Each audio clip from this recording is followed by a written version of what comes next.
And that's the whole point as to why I need the insulin pump and why I'm fighting so hard to get the insulin pump. I go to the hospital, all they're going to do is hook me up to IV and then send me home. There's no point in going to the hospital. I'm about to hook up fluids, which I'm just going to hook up to water and run it through my tube, and that should help bring me down a bit. But again, like, how much more do I need to intake? 120 units every 5 hours is equivalent to 240 units of insulin every 5 hours, plus my intake whenever I eat of 60 units plus the carbs. Like 60 units is the base rate. And then I add in any carbs that I'm eating on top of that. And I always do 2 to 1. So per 1 carb, I do 2 units of insulin. It's just not enough. I need to have the continuous dosage of insulin for 24 hours a day plus the bolus insulin.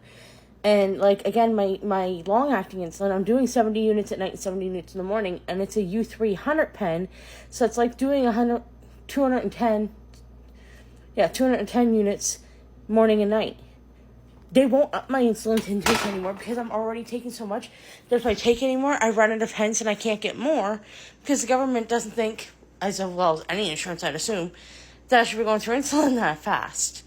So I'm at an impasse here. That's why they need me on the insulin pump. So I'm getting continuous dosage of insulin, plus the bolus amount, plus I would still be giving myself the long-acting morning and night.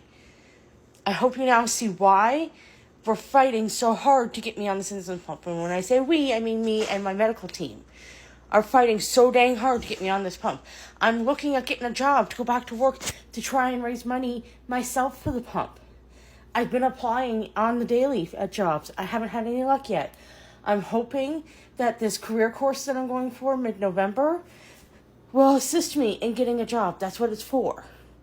Is they give people, you meet with a career counselor. If you meet their qualifications, then you go through a 10-week training program. And then from there, you find a place that you want to work. They talk with the employer and encourage the employer to hire you by giving them a 12-week bonus to hire you. Even if I only work for those 12 weeks because after that they decide they don't want to keep me, hey, 12 weeks at minimum wage is something I can put towards the pump. I'm doing everything I can to try and get that pump, to try to get my numbers down. Because you're right, it is way too high. But I've been this high, I've been higher. The hospital just makes me sit in the waiting room until they have somebody available. And then they run the IV and then they send me home.